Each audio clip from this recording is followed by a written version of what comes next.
The educator will be handing out aprons to the children to prevent mess from occurring. This will make the activity much easier to clean up after. The educator will be then handing out aprons to the children. She would help the kids who are not able to put the apron on their own.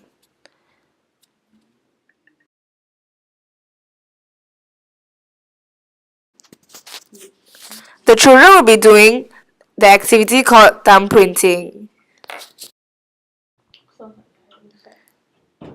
She'll be pointing at the worksheet to make sure that she has the attention of the children. The teacher will be using pictorial cues to help the student understand the rules.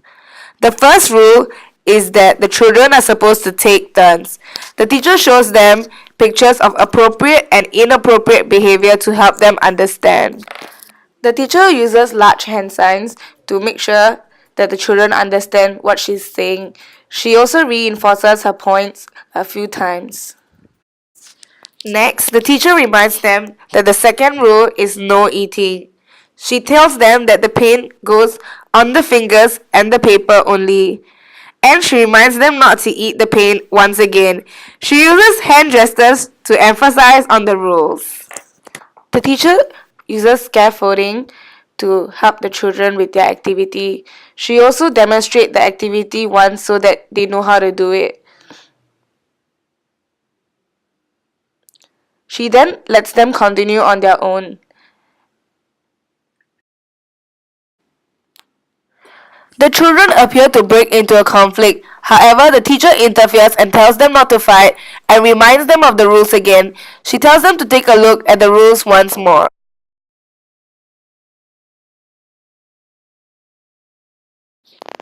As you can see, the student tried to ingest the paint.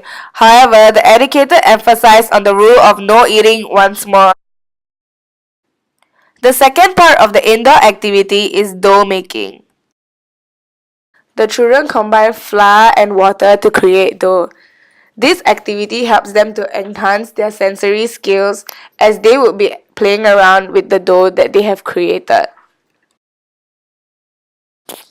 The educator is providing the child with extra assistance when it comes to mixing of paint. The children then mix the primary colors to form secondary colors.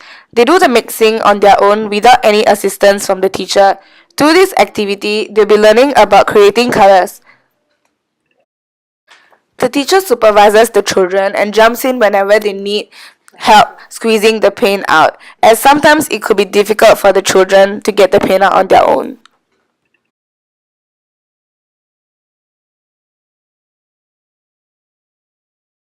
At the end of both activities, the teachers and the students will be cleaning up. The teacher will be supervising the children as they clean up, and she will provide them with help whenever they need it.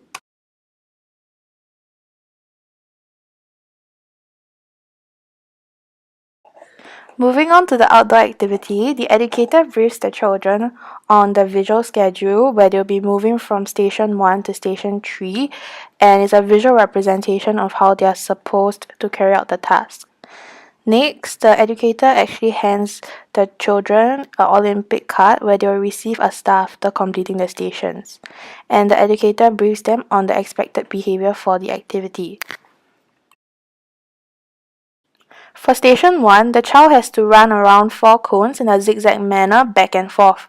The educator can make use of scaffolding techniques such as modeling or accompanying children through the experience for them to understand this task better.